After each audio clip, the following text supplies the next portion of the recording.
The headset Redragon Zeus Pro, you've probably seen it recommended everywhere as one of the best budget wireless headsets, but is it actually worth your $60? Today we're cutting through the hype. I'm going to tell you exactly what's great about it, what's not so great, and the one feature that's honestly more of a gimmick than a game changer. Hey everyone, what's up? Welcome to aceongears. Let's find out if this is the right headset for you. And as always, all the links I mention will be down below.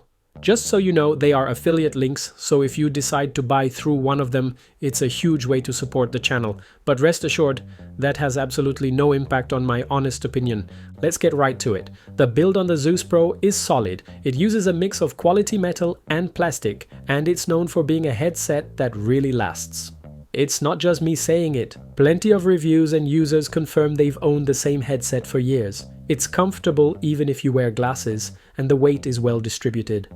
One of the minor downsides is the RGB. It's pretty basic, just on the logos, and the controls are directly on the headset with very few customization options. That's why the Redragon software doesn't seem necessary, since it doesn't add any extra controls.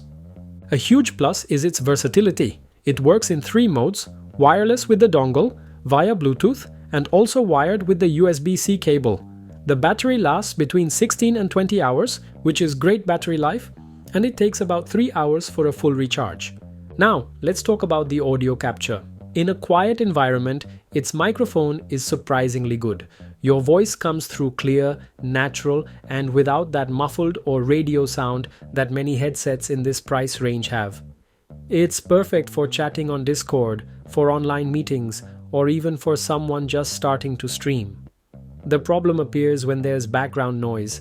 Its noise cancellation feature struggles to isolate your voice. Instead, it tends to let a lot of the ambient sound bleed through and mix with your speech, which can hinder communication.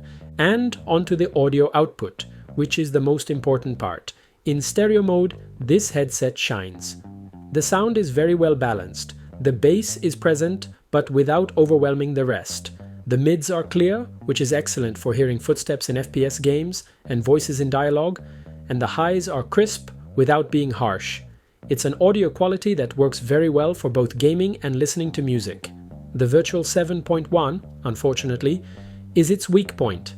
Instead of creating an immersive soundstage and giving you an accurate sense of where enemies are, it just applies a reverb effect that makes the sound artificial and distant.